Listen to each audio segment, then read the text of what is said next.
Students, यहाँ से आप ये तो गैस कर ही सकते हैं कि जो चोलास थे उनके यहाँ जो हैंडीक्राफ्ट था, स्कल्पचर था, काफ़ी ज़्यादा एडवांस था। नॉट साइंटिफिकली एडवांस्ड, बट वो अपने हाथों में इतने कला लेके रखते थे, इतने अच्छे आर्टिस्ट होते थे वो, कि लोग आज भी देख के हैरान हो जाते हैं। इवन आज भी उतने फाइनेस्ट आर्ट शो कर पाना बहुत टफ होता है आर्टिस्ट के लिए। और वो तो ऐसा वक्त था जहाँ ना हैवी मशीनरीज थी, ना साइंटिफिक एडवांसमेंट था, उसके बावजूद लोग काफ़ी आगे निकल गए थे।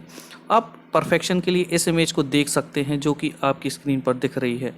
ये भी एक ब्रॉन्ज इमेज है, ब्रॉन्ज आइडल है, जो चोलास के किंगडम के द्वारा उस समय पर डेवलप की गई थी। देख सकते हैं आप कितना फाइन वर्क है इसमें। अब बढ़ते हैं एग्रीकल्चर और इरिगेशन की तरफ। Many of the achievement of the Cholas were made possible through the new developments in the agriculture.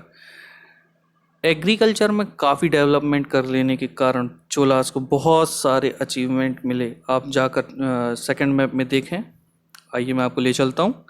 हाँ, तो यहाँ आप देख सकते हैं कि गंगाईकोंड, चोलापुरम और तांजावुर के एरियाज़ के पास ये जो कावेरी नदी है, इसके काफ़ी चैनल हैं। ये बे ऑफ बंगाल में जाने से पहले कई चैनल बनाती है। इसी वजह से जो ये एरिया है, ये पानी की कमी से कभी नहीं होकर गुजरा। यहाँ हमेशा हमें पर्याप्त मात्रा में पानी मिलता रहता था। इसके बाद इसी वजह से ये जो एरिया है, यहाँ राइस का कल्टीवेशन काफ़ी अच्छा होने लगा। स्टूडेंट्स, आप देख सकते हैं कि जो साउथ इंडिया है हमारा, ये फेमस है राइस के कल्टीवेशन के लिए। यहाँ राइस का कंजम्पशन बहुत ही ज़्यादा होता है और कहीं ना कहीं इसका क्रेडिट मिलता है यहाँ की रिवर्स को, जिन्होंने पूरे के पूरे एरिया को, पूरे एरिया की सॉइल को एनरिच कर रखा है वाटर से। हालांकि आज के समय में ग्लोबल वार्मिंग और ह्यूमन एडवांसमेंट के कारण जो एनवायरनमेंट है वो डिस्टर्ब हो रहा है, लेकिन फिर भी हम जिस टाइम की बात कर रहे हैं उस वक्त वहाँ पर पानी की कोई भी कमी नहीं हुआ करती थी। इस वजह से वहाँ पर जो राइस कल्टिवेशन था वो काफ़ी हद तक बहुत ही अच्छा था। ऑल्दो एग्रीकल्चर है developed earlier in other part of Tamil Nadu, it was only from 5th or 6th century that is area was open for large scale cultivation. Tamil Nadu के कुछ दूसरे पार्ट्स में एग्रीकल्चर डेवलप तो हो रहा था, लेकिन 6th और 5th सेंचुरी, इन दोनों सेंचुरीज में यहाँ पर कल्टीवेशन शुरू कर दिया गया था। Forest has to be cleared up, यहाँ पर फॉरेस्ट जो थे उन्हें क्लियर किया जाने लगा था ताकि उन्हें एग्रीकल्चरल लैंड मिलने लगे। In the delta region, embankment had to be built to prevent flooding and canals had to be constructed to carry water to fields. बहुत सी ऐसी जगह थी जहाँ पानी ज़्यादा होता था, तो लोगों ने वहाँ पर एम्बैंकमेंट बनाया, मतलब किनारे किनारे ऐसी हाइट्स डेवलप कर दी जिससे पानी इधर उधर ना जा सके, और जहाँ पानी की नेसेसिटी थी उस जगह के लिए उन्होंने कैनाल्स बनाना शुरू कर दिए।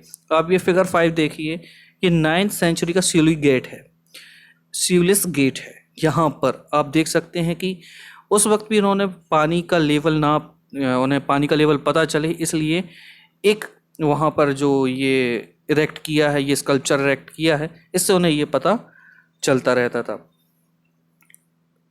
मेजरली इस एरिया में हमेशा साल में 2 क्रॉप्स ग्रो किए जाते थे। बहुत सी ऐसी जगह भी थी जहाँ पर वाटर क्रॉप्स होते थे वो आर्टिफिशियली किए जाते थे।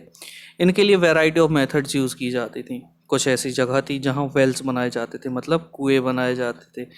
कुछ ऐसी जगह भी थी जहाँ पर रेन वाटर को कलेक्ट करने के लिए टैंक्स कंस्ट्रक्ट किए गए थे। आज हमें समझाया जाता है, अगर आप ज्योग्राफी में पढ़ते होंगे तो आपसे रेन वाटर हार्वेस्टिंग के लिए कहा जाता है, लेकिन आप देख सकते हैं कि चोल किंगडम में उस वक्त रेन वाटर हार्वेस्टिंग है उस पर काफ़ी फोकस किया जाने लगा था। स्टूडेंट्स, अब remember that irrigation works require planning, organization, labor and resources, maintaining these work and deciding how water is to be shared. Most of the new rulers as well as people in villages took an active interest in these activities. वहाँ के जो rulers थे, वहाँ के जो गांव में रहने वाले लोग थे, ये सभी लोग काफ़ी इंटरेस्टेड होते थे कि आखिर प्लानिंग कैसे की जाए इरिगेशन के लिए, उसे ऑर्गेनाइज कैसे किया जाए। लेबर्स को मज़ा आता था उस वक्त उन सभी एक्टिविटीज़ में पार्ट लेने में, और जो रिसोर्सेज हैं उनका प्रॉपर यूज़ कैसे करना है ये सब कुछ सीखने में। कुल मिला के उस वक्त के जो लोग थे वो काफ़ी इंटरेस्टेड होते थे। वो अपने मन से सामने आकर इरिगेशन के जो मेथड्स होते थे उसमें एक्टिवली पार्ट लिया करते थे।